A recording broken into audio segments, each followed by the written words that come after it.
Pag nanonood kayo ng sine yan, sino ba pinanonood yung artista?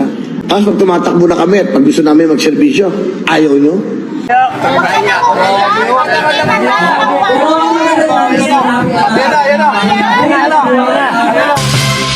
Nagsalita na si Willie Revillame sa kanyang pagkatalo sa pagkasenador.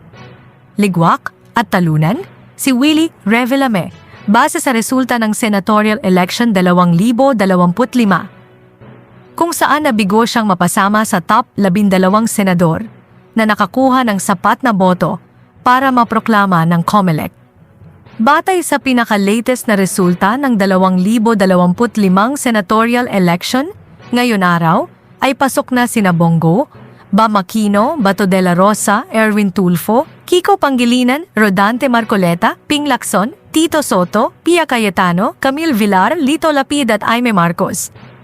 Labis daw itong ikinalungkot ni Willie Revillame dahil umasa daw siya na mananalo siya sapagkat isa siya sa mga nangunguna sa mga nakaraang survey. Sa social media ay naglabas ng pagkadismaya si Willie sa kanyang pagkatalo. Say ni Willie, ang mga artista daw ang nagpapasaya sa mga tao. Kapag sa kampanya daw ay mga artista ang hinahanap nyo. Kapag nanonood daw kayo ng sinehan at nakikinig ng music, mga artista daw ang hinahanap nyo. Kampanya, hinahanap artista. Pag nanonood kayo ng sine yan, sino ba pinanonood yung artista?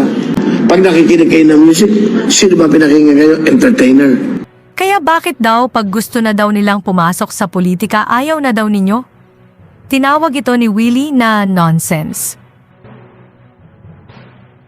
Tapos pag tumatakbo na kami at pag gusto namin magserbisyo, ayaw nyo?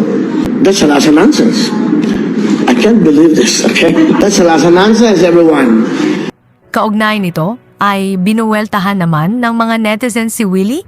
Say ng mga netizens, hindi daw entablado ang politika at wala daw matinong plata porma itong si Willie, kaya nararapat lamang daw itong matalo.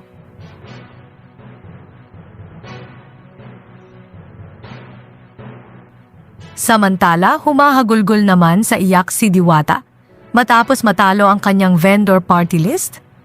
Ibinahagi ni Diwata ang kanyang larawan kung saan pinuntahan niya ang billboard ng kanyang vendors party list, say nito sa caption.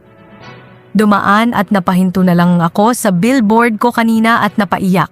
Saan ba ako nagkulang? Pinaglaban ko kayo mga ka-vendors. Ang sakit. Hindi ko matanggap. Di ko matanggap. Say naman ng mga netizens, deserve daw ni Diwata na matalo dahil wala naman daw itong matinong gagawin sa Congress.